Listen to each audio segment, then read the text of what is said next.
So they announced that the upcoming Blumhouse January horror movie, M3GAN, is going to be a PG-13 release. I got a lot of thoughts about that and PG-13 horror movies as a whole. So let's get into it.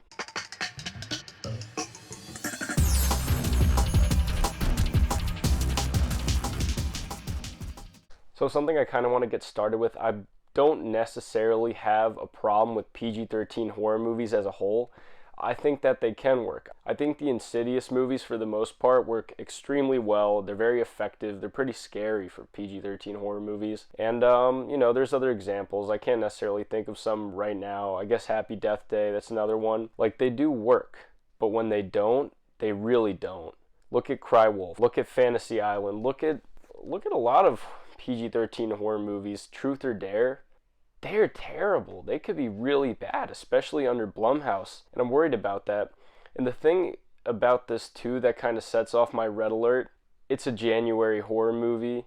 They are notoriously bad. This is where movies go to die, especially horror movies. This is where you get your devil's dues. I mean, January is where we got the Bye Bye Man. Like, this is just, it's not a good look. And to be fair, lately it's gotten better. We got Split in January. We got the new Scream movie this year in January. They're not all bad, but usually it's never a good sign, especially from an original property. I think this could be a potential disaster.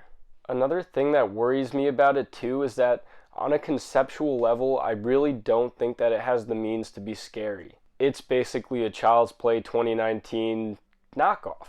It's about a robotic AI kind of best friend that this girl gets, and then it runs amok, kills people, gets crazy. The amount of fun that you can have with a movie like this depends solely on the body count, the kills, what can happen. That's the most entertainment that this movie could provide for you. At the very best, it could maybe have kind of a heartwarming relationship between the girl and the doll that goes wrong, and that's where Child's Play 2019 excels and kind of differentiates itself from the original. But there's never gonna not be this been there done that feeling with it. So the least that it could do is give us some creative kills, do something different, try things, be entertaining. But this is just an extremely limiting factor by giving it a PG-13 rating. This is the type of movie where it's gonna work against it. It's not gonna work for it. I don't see how it could possibly work for it. It's really not a good sign. And you put those factors together, that's just two extremely big red flags and hurdles that it has to overcome. Is every January horror movie bad? No. But are most of them bad? Yeah. Is every PG-13 horror movie bad? No. But are most of them bad, low common denominator bullshit? Yeah.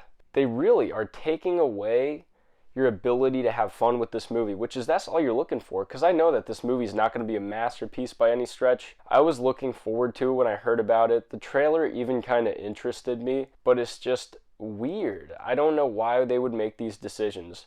And I understand. They're going to make more money off it because PG-13, you're going to have more teenagers hemming and hawing, going to the movie theater, be able to see this movie. But why do that when you could make a better product? Like, you could just make a better movie that your audience, people watch Blumhouse, they like horror movies.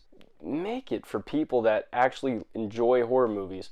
And I know too that the studio's a little bit more mainstream. They turn a profit. That's what they want to do. They're trying to turn a profit off of a very low budget. That's what they do. And that's another issue I have with this. It's kind of obvious that this is just a person wearing a helmet.